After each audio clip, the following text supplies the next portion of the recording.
Good to go. Good morning and welcome to today's Regional Development Assessment Panel meeting. I would officially like to open the meeting at 9:31 a.m. and acknowledge we are hosting this meeting on the traditional land of the Whadjuk people of the Noongar Nation, joined by people from other lands around the state. We acknowledge the Aboriginal people as the traditional custodians of Western Australia, pay respects to elders past and present, and the ongoing connection between people, land, waters and community. Today's meeting will be run in accordance with the DAP Standing Orders 2025 and DAP Regulations 2011. Today's meeting is being recorded and live streamed on the DAP website. And panel members, you are able to refer to technical devices throughout today's meeting to assist you in considering the information for yourselves. We have a full complement of panel members at today's meeting. My name is Francesca Lafanti, presiding member. To my immediate left, we have Eugene Coltaz, deputy presiding member. Further left, we have Robert Carroll. Thank you. I beg your pardon. Online, we have Councillor Cheryl Kozasek and Councillor Todd Brown. Welcome to today's meeting. There are no apologies for today's meeting, and the minutes of this meeting will be available on the website. Members, can I have a show of hands that you've duly considered all matters relating to today's item and the documentation contained within Part B of the agenda and Part B related information? There is unanimous for the minute taker. Members, are there any disclosures of interest in relation to this item? And I'll first go to members online and ask if you have any disclosures and if this matter was considered at a briefing or a council meeting. I have no disclosures. Thank you. Was this considered? Yes, Councillor Todd Brown. I'm just saying that I have no disclosures and this hasn't been discussed at any meetings. Thank you. Members in the room, do you have any disclosures of interest in related to that? There are no disclosures of interest for the minute taker. We have one item on today's agenda. Lot 16 Harris Road and Lot 304 Picton. It's a battery energy storage system and associated access and utilities. We have two presenters for today's meeting, Daniel Panica and Nick Hiding. I have you both listed here. You can choose the order in which you wish to speak. As you are aware, your presentations have been received and you've seen the information in today's agenda and in today's meeting that they've been duly considered. As per the DAP standing orders, you have a 3-minute time slot and I will hand over to yourselves to present your deputation. Thank you very much. Good morning, everybody. My name is Nick Hiding from Hiding Urban Planning, representing John Cranston in the room, owner of Lot 16 Harris Road in Picton, the proponent for the proposed battery energy storage system. The proposal is to develop a 100 megawatt / 400 megawatt hour BESS, which is the battery energy storage system, to be connected to Western Australia's main electricity network to address intermittencies in the energy supply and to support energy storage in the network. The development site is strategically positioned adjacent to the Western Power Picton substation and adjacent to the 132 kV network, which provides for really an efficient connection to the network. We've been working closely with the City of Bunbury through the assessment of this project, as well as liaising closely with ARC/PTA in securing their in-principle agreement for railway crossings at the southern end of the site due to the site's landlocked position. There's a recommendation for approval in front of you this morning with conditions as set out in the Responsible Authority report, and we are generally supportive of that recommendation. As set out in my submission, we seek for a few minor changes, which I have seen that in the R13 request the City has responded to. So that relates to condition 11, which is the requirement to prepare a bushfire management plan. To clarify, we did not seek for that to be deleted. We're accepting of the requirement to produce a bushfire management plan, and we've agreed to that previously with the City when we met with them probably a month ago. There's just a few minor changes that we'd like to see in that condition in terms of the wording, and set that out in my submission. In relation to condition 13, which is just a very minor change to the construction management plan, the city agrees with that change. And condition 14, which is the Western Power requested condition for some easements, which is, I think, a general condition that they've tried to implement, but we don't see the need for that. And I think the city agrees with deleting that condition as well in the R13 response. Just turning to that R13 request and the responses, there's a few queries there which I've seen have been responded to by the city. I'm happy to clarify anything in that if the DAP has any questions about that. One of them was a query about water supply. We'll have a look at that in the detailed design stage. There is a possibility to connect to the water network.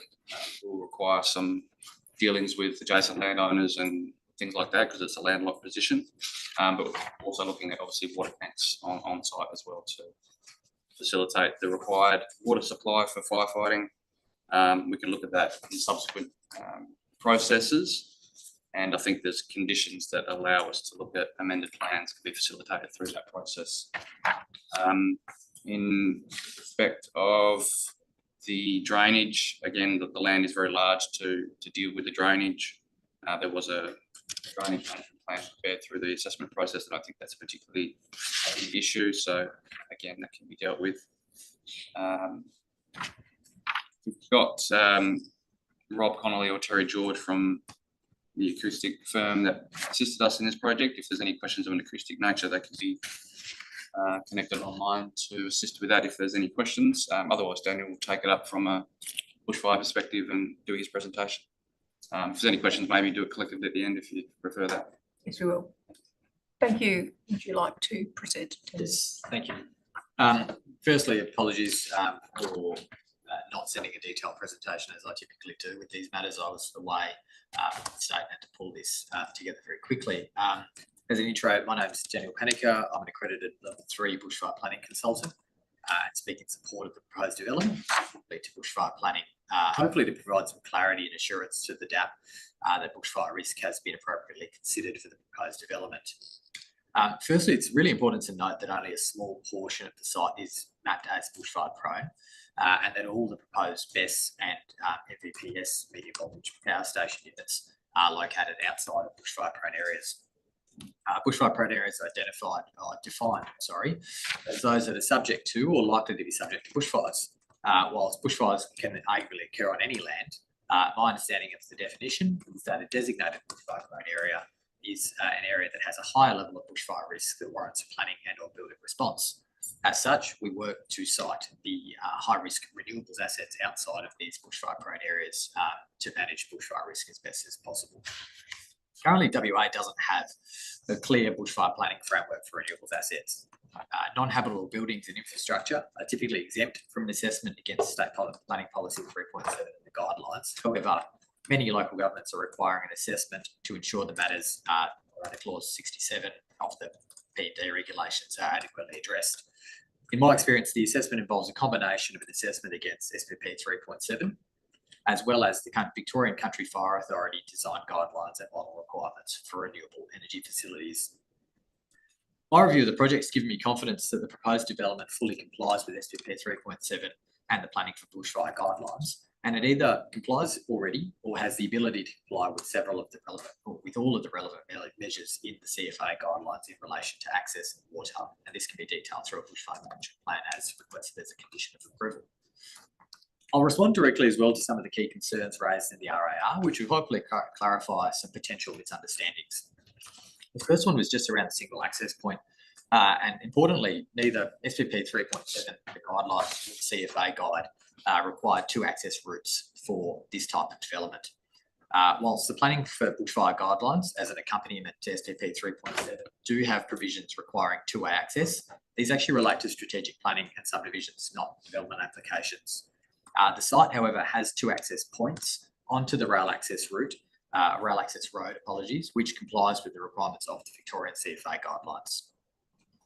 Bale flame zone and access points was raised as a concern as well.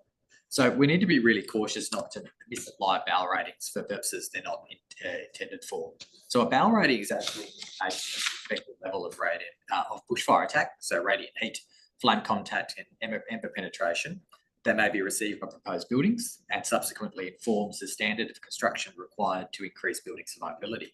It's not designed to indicate exposure of access routes to bushfire risk, and the rating is arguably meaningless in this context.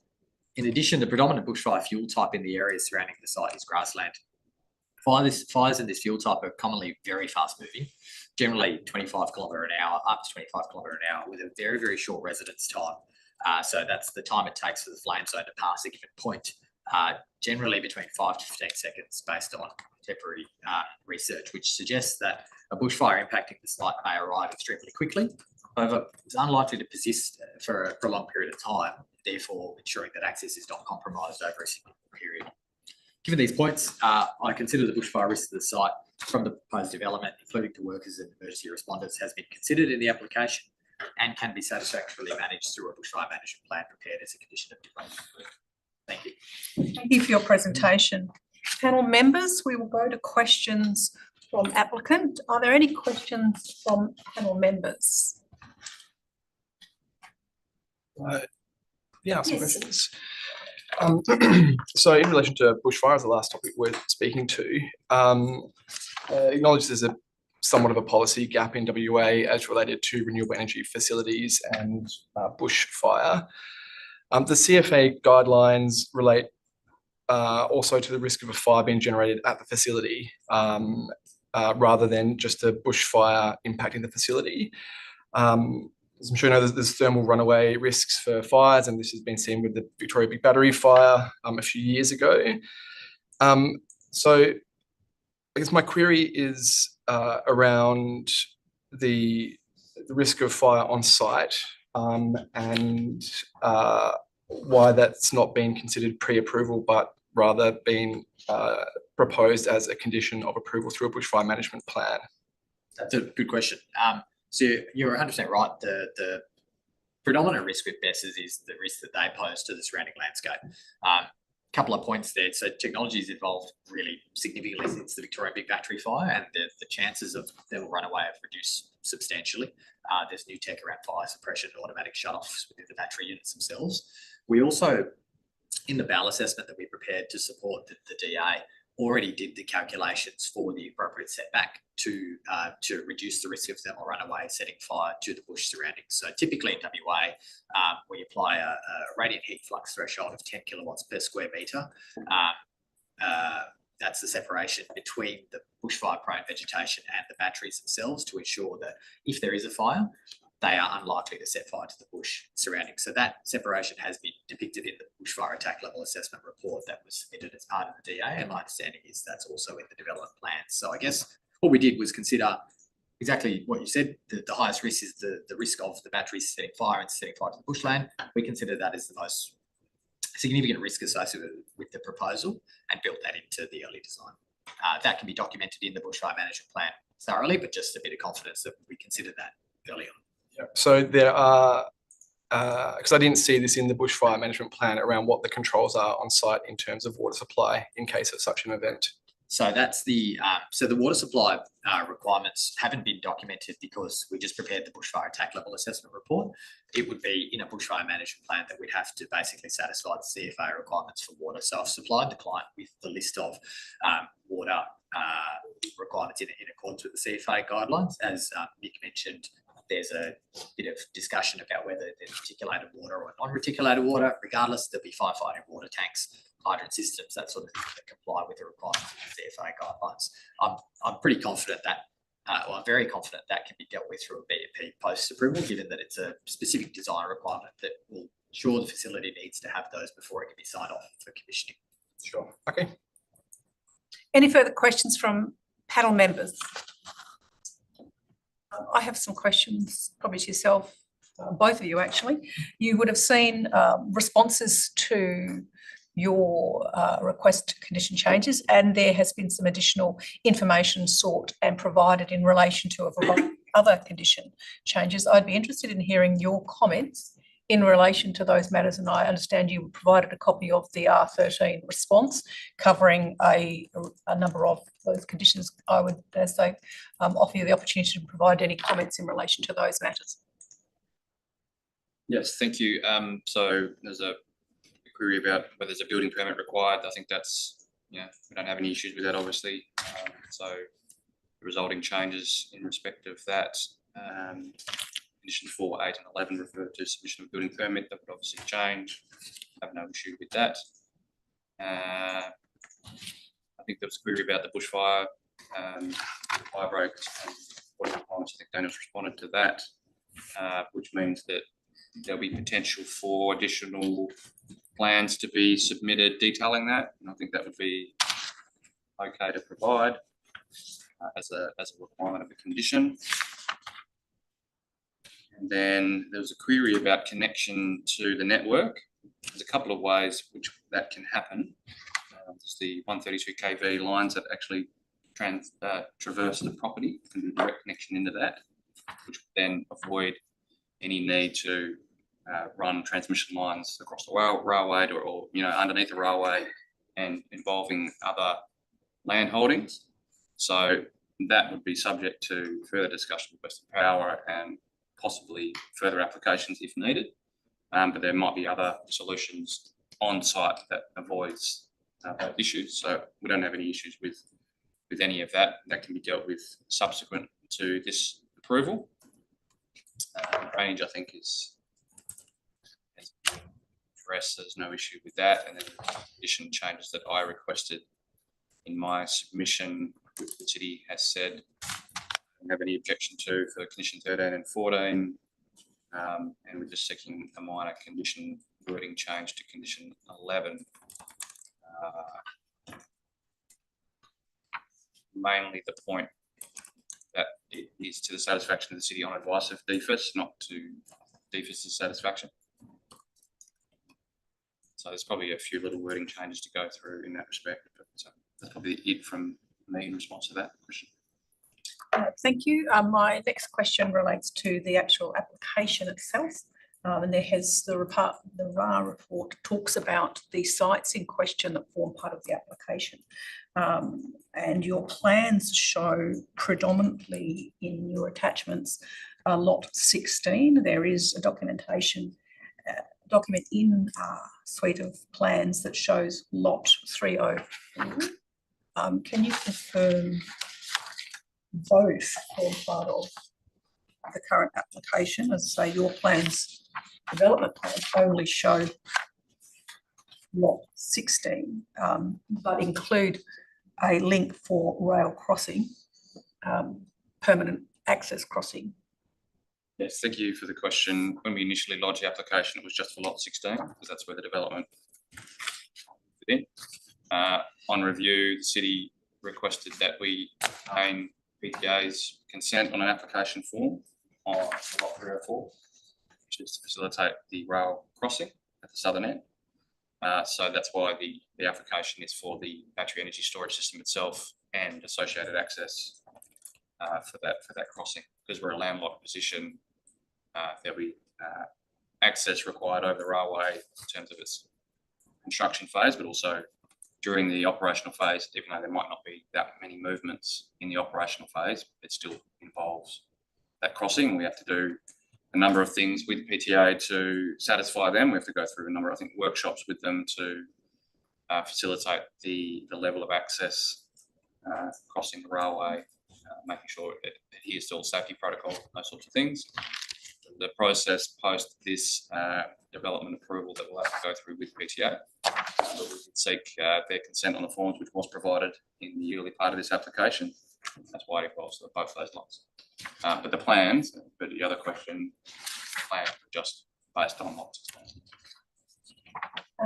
My next question is that the plans also include a potential future development area which doesn't form part of this application. Is that your clear understanding of? We're only dealing with the southern section of that portion of land. My last question relates to condition 4. And I'd be interested in your comments in relation to the requirement associated with condition 4 to the satisfaction of both Bunbury and Perth Transport Authority. Yeah, it's an interesting question because because it involves their land, we have to go through a number of processes with them to get the access. I'll be guided by RDAP about whether it's to the satisfaction of the city and PTA, but it involves their land, and it's a separate process to gain construction permit, things like that, if there's works in their rail reserve, which I think is it's an MRS, PRS, or GBRS reserve, I think also. So there's a number of things there. I'll be guided by you as to whether that's to the satisfaction of both or not. Thank you. Those are my only comments. Are there any questions from other panel members? Councillor has dropped off, so I'm just going to call her. Okay, we're just going to hold for a moment. We've had one of our councillor members online. The system has just dropped out, so we're going to try and reconnect. So I did have another question through. Yeah, but if you just want to hold for one moment while we see if we can get another member online. Some internet problems. I'm just going to call her on here.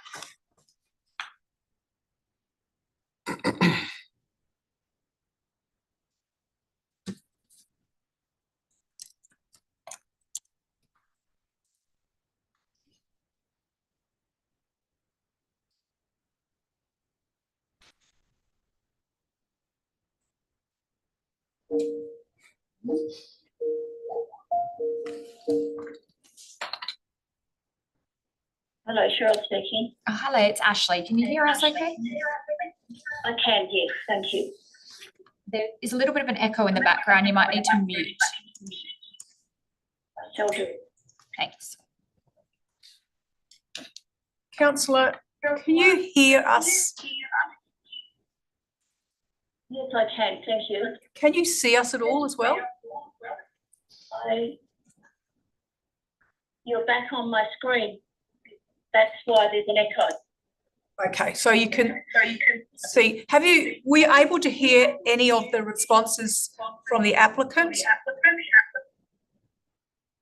Oh, she's just hung up. She's back on here.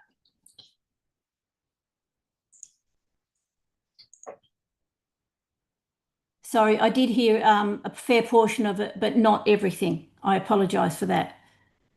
Not a problem. Whereabouts did you hear up to? Did you hear the conversation regarding the bushfire question? I did, yes, thank you. Okay. Yes. And there was a question from myself regarding the R13 changes of condition, which the applicant was referring to, and the plans. Did you hear those discussions? I didn't, I'm sorry, I missed that, no. Okay, can we just go very quickly, if you can, for the councillor online, just very quickly go through those comments that we've just had so that she's able to be fully familiar with the response. Certainly. So I think the question was about the two lots that are part of this application, lot 16 and lot 304. Originally, the application was made just for lot 16, which is what the development just included. The development was only on lot 16. The city then requested PTA to actually sign application forms for it to form part of the application, and that's because of the railway crossing at the southern end. So we obtained PTA signatures on application forms, and then it became part of the application. So that's why the application is made over those two lots now, and it's for the battery energy storage system and associated access. So I think that was the extent of that response. And then the next one was condition 4.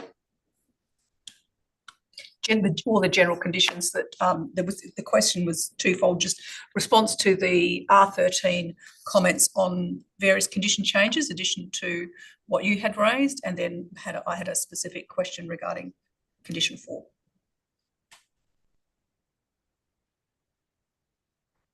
Condition 4 at the moment requires the detailed plans for the access, rail crossing and any other pedestrian or otherwise movements across the railway line to the satisfaction of the city and PTA. The question was whether it needs to be to the satisfaction of both the city and the PTA. My comment was that it is a Greater Bunbury Region Scheme reserve. It may require both of those authorities to be satisfied about the detailed designs. I don't think we have any problem with that. We know we have to work with PTA and do a workshop with them for access. We discussed that at the early part of the project. So I think we're comfortable with that, but I'll leave it to the panel to decide whether it's to the satisfaction of both the city and PTA. And then in respect of the R13 request,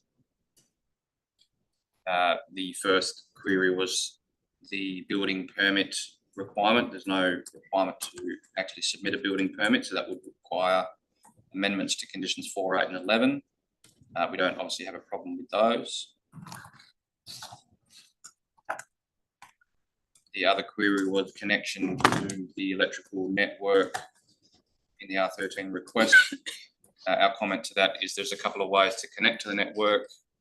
We can directly connect to the 132 kV lines which traverse the subject land, so that would be a very easy connection there. We have to work with Western Power to come up with an agreed way to do that. So all of those things can happen post approval. Drainage was raised as a question, but there's enough land area to deal with drainage, and I don't think that's really a problem. We can deal with that through the detailed design phase. And then there was a couple of questions about my suggested changes. To clarify, we did not request the removal of condition 11, which is the bushfire management plan. We're happy to produce that bushfire management plan. All we're seeking are a few minor wording changes to the extent of condition 11, which included reference to CFA guidelines and requiring a bushfire risk assessment. The city advised that it did not object to some of the proposed wording changes, but we're holding fast on a couple of the other requirements. So the DAP will have to go through that and decide what it changes. And then condition 13, the city agrees to delete that condition, I think, and condition 14 the same. No, condition 13 was a minor amendment, sorry. And condition 14 was deletion, which is the Western Power easement condition, which Western Power had requested. We just don't see the need for that that condition, so we requested that one to be deleted. Thank you for running through that.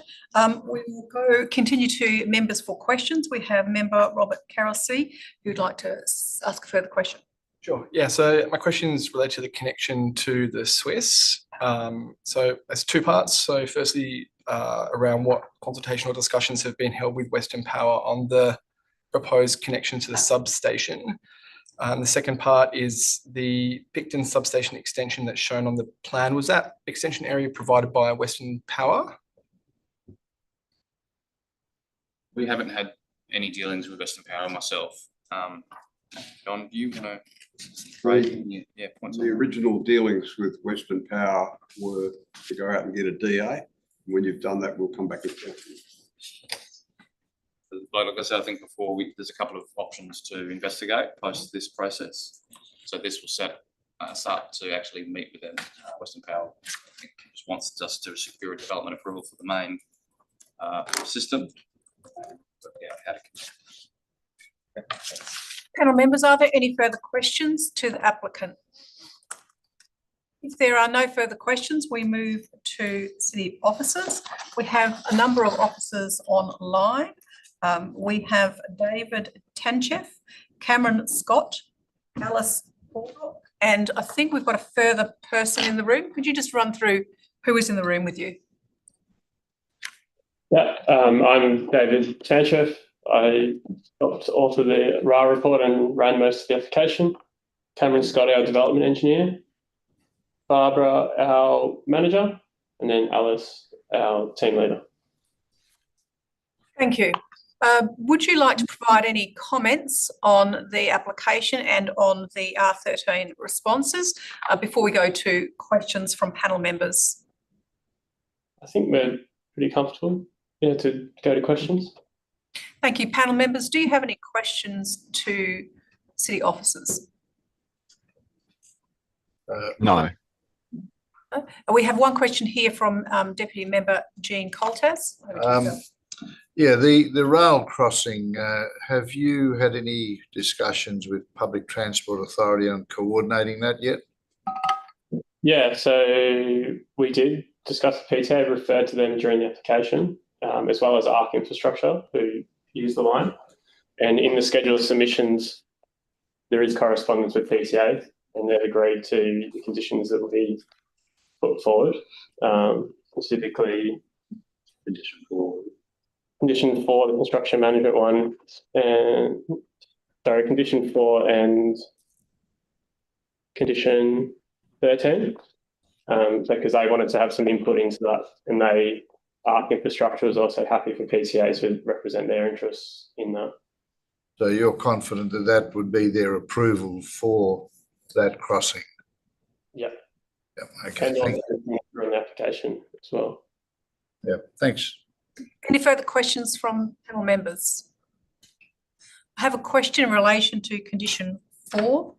My question relates that similar question that I had to the applicant. This condition, there are a number of changes to it, but the one I'm specifically referring to is that the requirements are to the satisfaction of the City of Bunbury and Public Transport Authority. Typically, we see in conditions they are to one party, and they can be on advice from the other party. So can you provide some comment why this particular condition requires, in your view, two-party approval as per the clearing of that condition, and how resolution of any disagreements between the parties is resolved on this particular condition? The clearing party, I should say. Cameron Scott, Development Engineer, I can speak to that. There's the proximity of the rail corridor to the road reserve is such that the access off of Harris Road has a direct interface with the rail crossing itself. So the two are intertwined in that you would need an effective solution which has vehicles coming off the road reserve, but then also crossing over the rail corridor in such a way that both of those two conflicts don't interfere with each other. So we would be interested in the part where the vehicles can get off the road successfully without jeopardising the vehicles on Harris Road and also the potential cyclist movements on Harris Road. And ARC Infrastructure and PTA would be more interested in the rail crossing part itself. But the two are so closely connected that the design itself will have to incorporate both of those considerations simultaneously.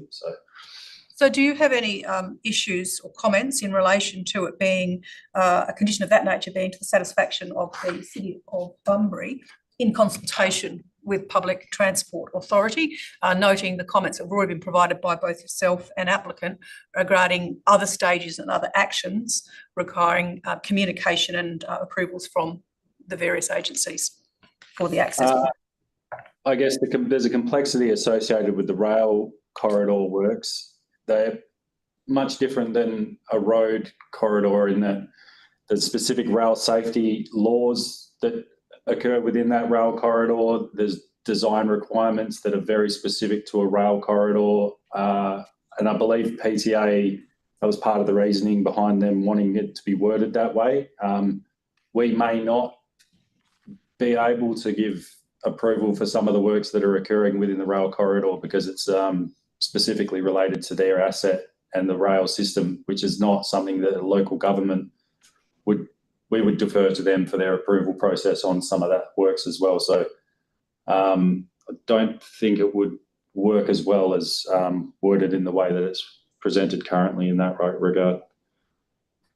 Thank you. Are there any further questions from panel members to city officers? Yeah, could that be on advice from the Public Transport Authority with an advice note saying that they are required to get all the necessary approvals from ARC Infrastructure and the Public Transport Authority? And then when the local government, so you're indicating when the local government are content that the approvals process has been completed through Public Transport Authority and then ARC Infrastructure, and then we become the governing authority to the crossover itself? Yeah, it's similar to main roads, I think, isn't it?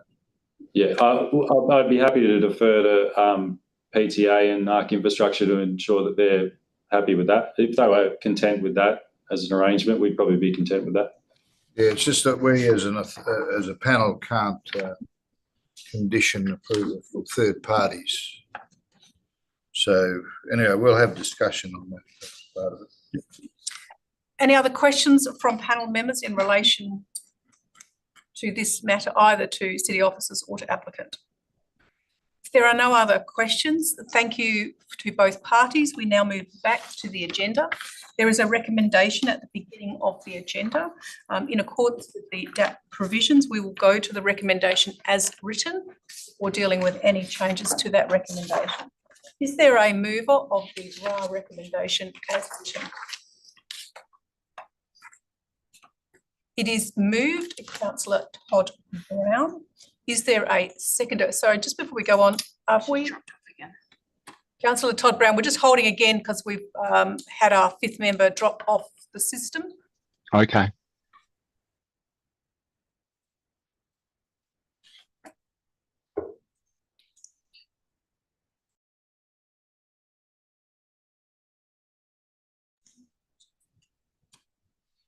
Okay, we're back online. We're now moving to, can you hear and see us okay, members? Right. Thank you, I can, and I'm happy to second the motion. Sorry. That's okay, thank you. We have a mover and seconder as written. Councillor Todd Brown, would you like to speak to the motion? Sorry about that. Look, yes, look, I think this is a valuable and fundamental piece of infrastructure that is essential for our transition to a renewable energy future. The City of Bunbury welcomes the investment into the southwest and in particular to Picton. I'm happy to move this motion in relation to the motion that the agenda item and any other amendments that we see fit along the way. So, thank you. Councillor Cheryl Kosasek, would you like to speak as seconder to the motion on the table? Yes, thank you. And hopefully my internet won't drop out in the process. My apologies for mucking you around. Look, I fully support the City of Bunbury's position, excuse me, on all of the conditions. I think the staff have been extremely thorough. This is infrastructure that will give grid stability in a growing industrial park and the surrounding area, and I think that's really, really important. We, the city, welcome the commitment and investment to our region. Bunbury and the greater area are growing at a very fast pace, and I think we need the capacity and certainty in our power supply. So I fully support this motion. Thank you. Thank you. Members, are there any other speakers in relation to the motion on the table? Yes, I'll speak to it. Clearly, this proposal is an appropriate one in the location. It's surrounded principally by industrial uses, vacant land, and there are some residential properties nearby, but they are effectively taken into account in the technical documents that have been submitted. The use is appropriate to be considered under the use not listed provisions of the scheme, as it's consistent with the objectives of the general industrial zone of the council scheme. It's a relatively passive undertaking after construction, with minimal impact after that construction period. And it'll support the Western Power grid network and the locality, immediate locality. The main issue I see that require or issues are bushfire management, noise management and compliance, water and stormwater management, and of course the access to the site. I'm confident that the approvals for the access to the site will be given through ARC industry and the Public Transport Authority. The clearing authority, I think, will have to be the city. The conditions proposed are appropriate. There's been a number of amendments sought and considered, and these can be dealt with amendments to the current responsible authority report. So all in all, I'm supportive of the proposal, and will be voting that way.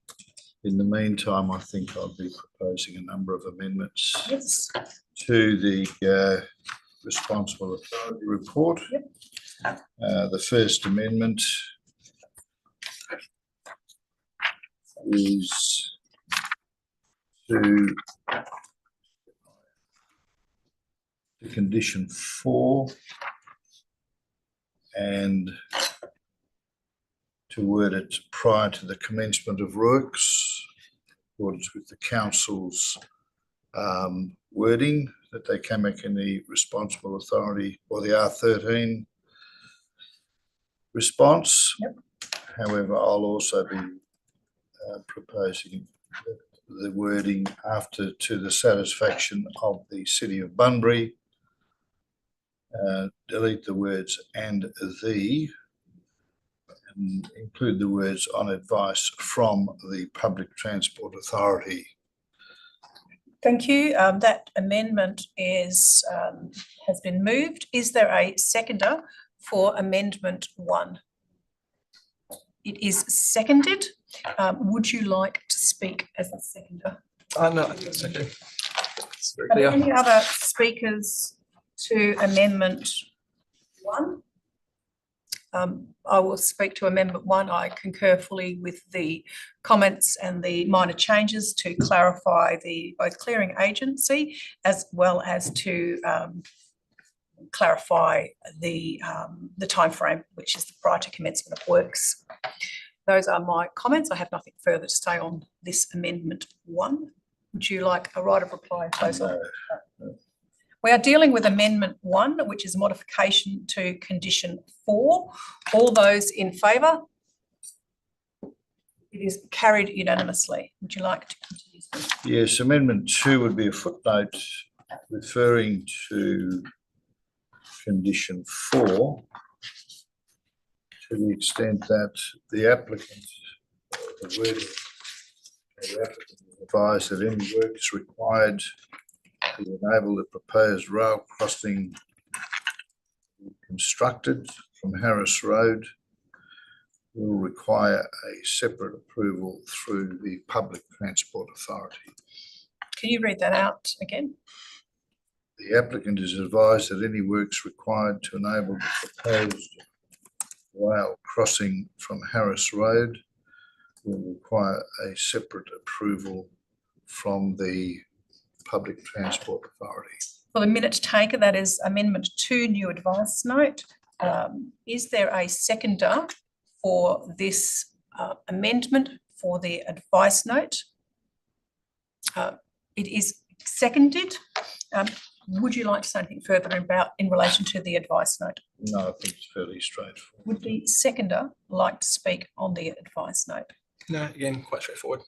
Are there any other members that wish to speak on this advice note? I will speak to the amendment. I'm supportive of this amendment. It is only advice note. It's not a condition per se. The applicant has already indicated that they are continuing to have ongoing discussions as they progress this development through its next stages. And this really just aligns with what's already been discussed today. I'm comfortable with this change. Would you like a right of reply? No, thanks. We are now going to the vote on this motion. All those in favour? It is carried unanimously for the minute taker. Would you like to continue speaking? Yes, Amendment 3, I'm proposing that Condition 8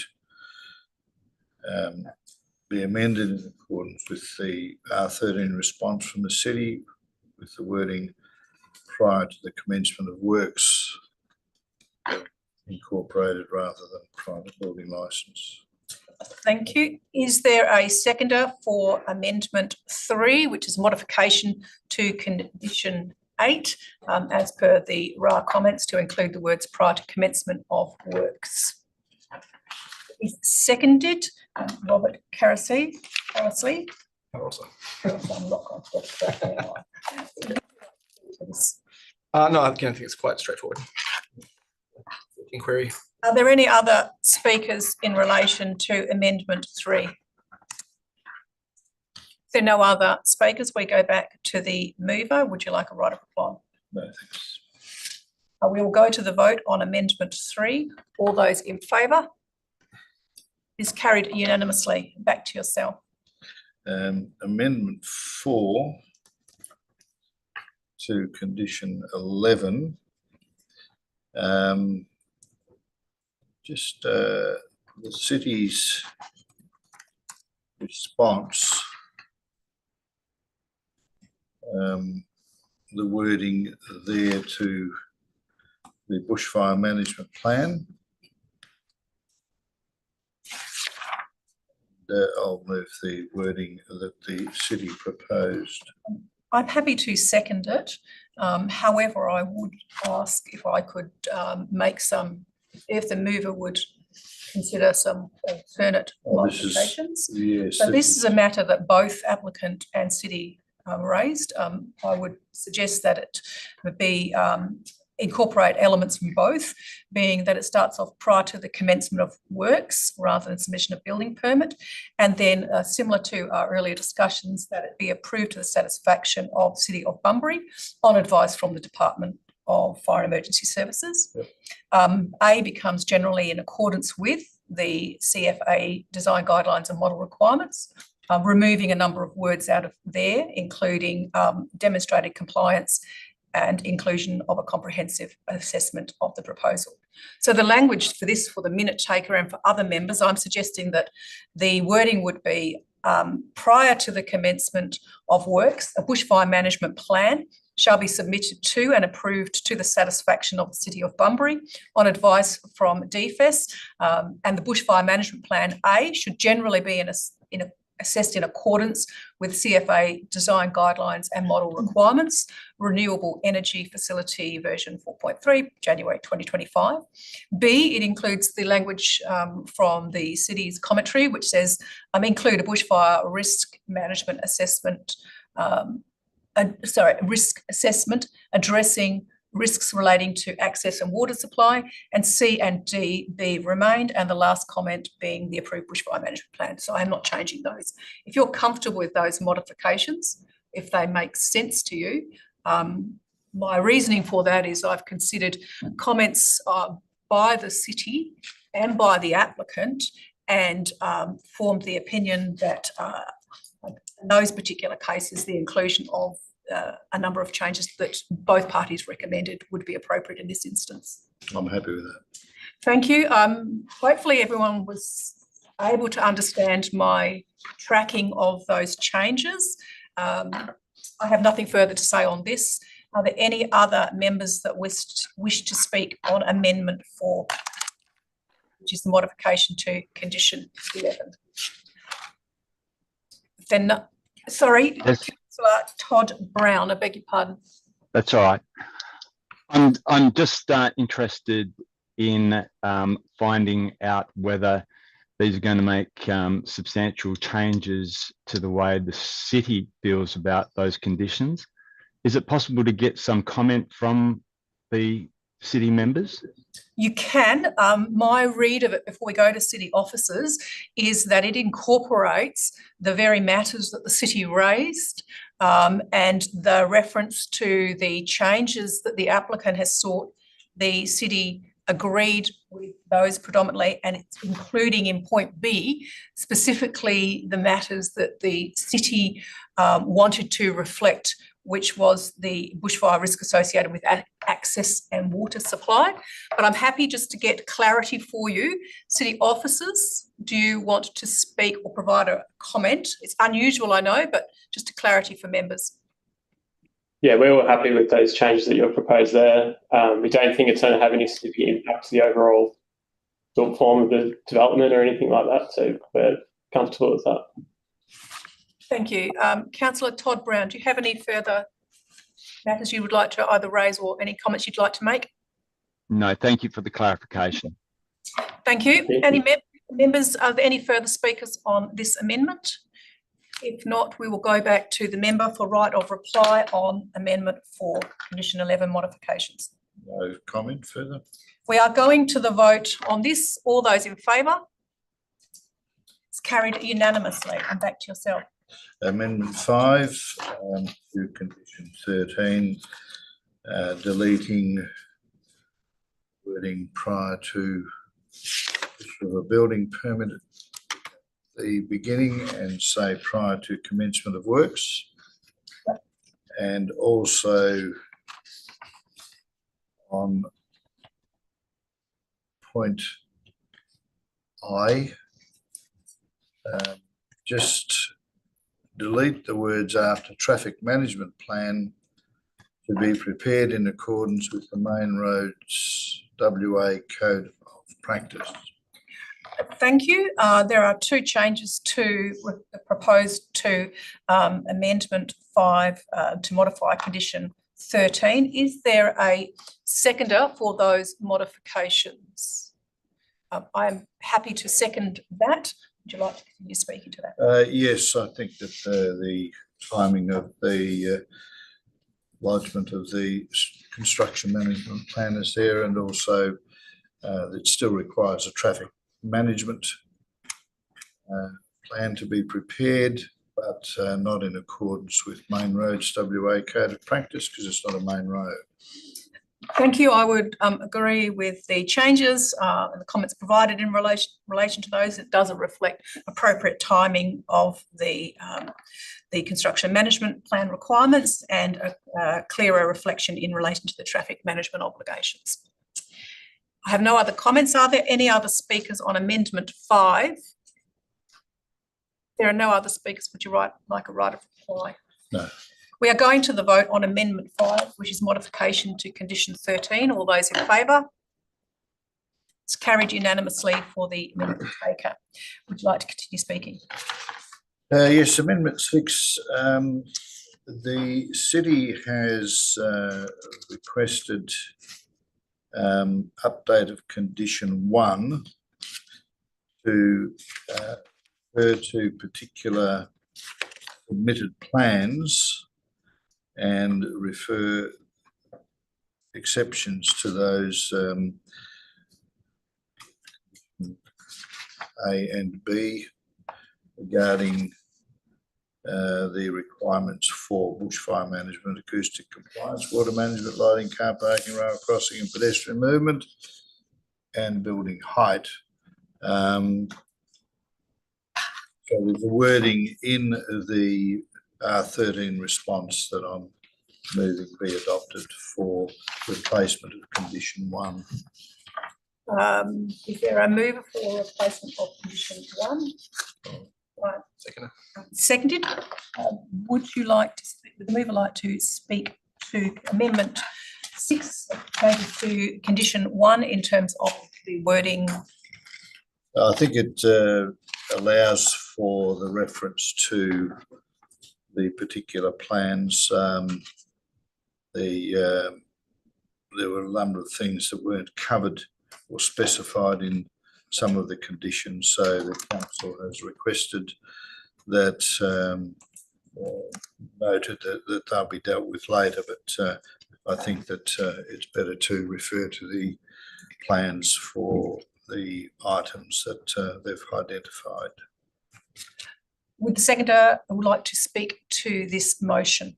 Yes, so I think the amended condition provides more flexibility with the project to be able to address those requirements under conditions 4, 7, 9 and 11.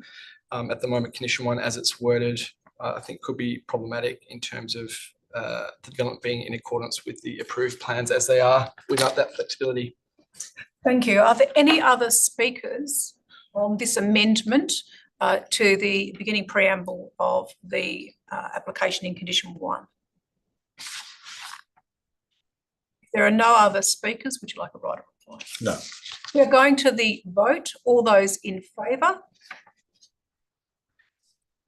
It's carried unanimously. I'm back to yourself.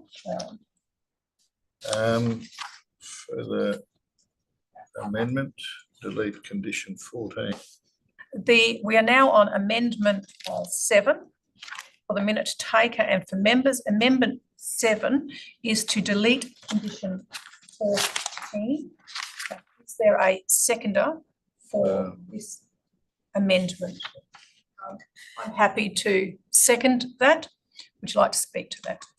Yes, the city acknowledges that there was no transmission infrastructure considered as part of this application, and therefore there's no requirement for an easement. So remove that condition. I would agree with the comments that have been made by the mover. Both parties have identified this as not being relevant at this juncture in relation to this proposal before us. Any other speakers on this amendment? There are no other speakers on this amendment. Would you like to vote? No. We are going to the vote on amendment 7, which is the deletion of condition 14. All those in favour? It's carried unanimously. Would you like to continue speaking? Yes. Condition, I've already spoken on condition 13, haven't I? Yes. Checking, did we? I'm not sure that was on advice from the public. Yeah, that's okay. That's all right, not a problem. Do you wish to make any further comments? No further comments. No problems. Is there any other members who wish to speak to this item?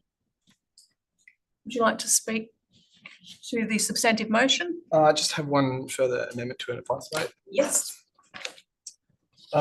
Simple amendment, advice note 6 refers to the Department of Agriculture, Water and the Environment, which should be Department of Climate Change, Energy, the Environment and Water. So the amendment, which for the minute taker, we are on amendment 8, beg your pardon. And that is to change the language in the advice note. Advice note 6. Advice note 6, I beg your pardon. To correct the name of the agency. Thank you. Just let me get this down.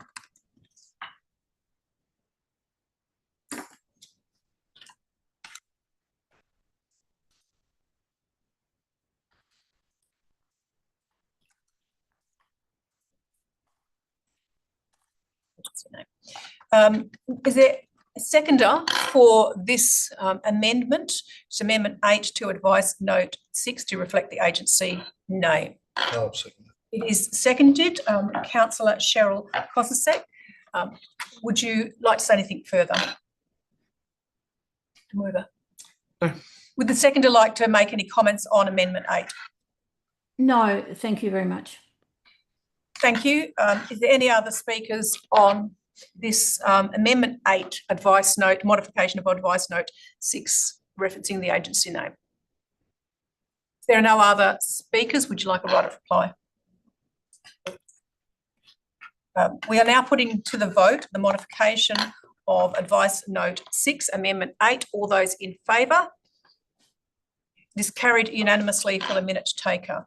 Would you like to continue speaking on the item? No, I'm done, thank you. I will speak to the item. I am supporting this proposal. A number of matters have been thoroughly addressed in today's proposal, as well as information. I thank both applicant and city for comprehensive additional material that we received throughout this process, clarifying those particular matters.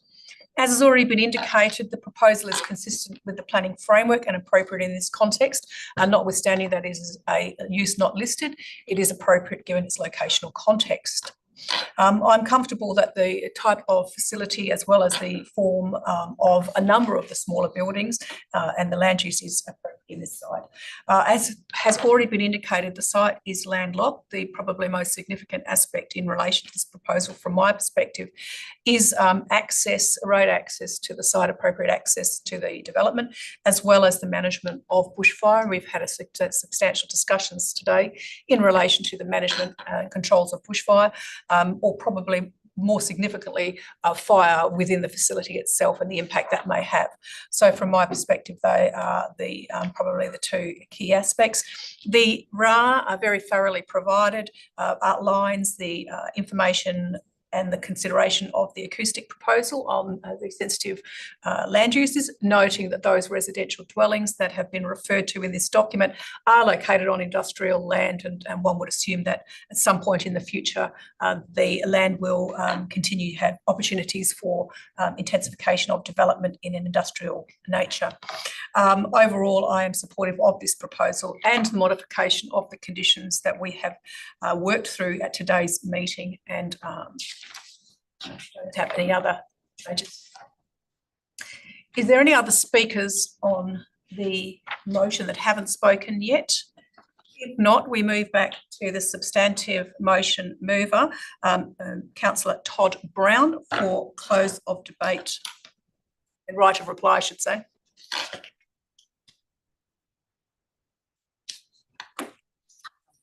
Sorry, you're on mute at the moment.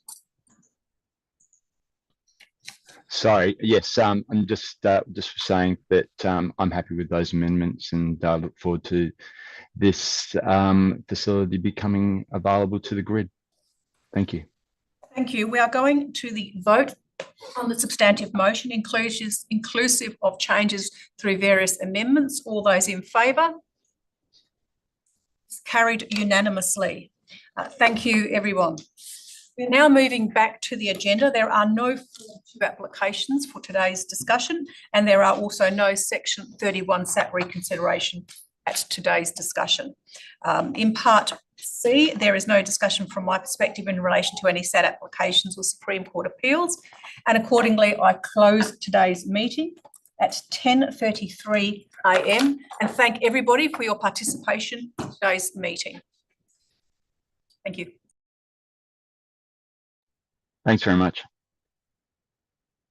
Thank you. Thank you, and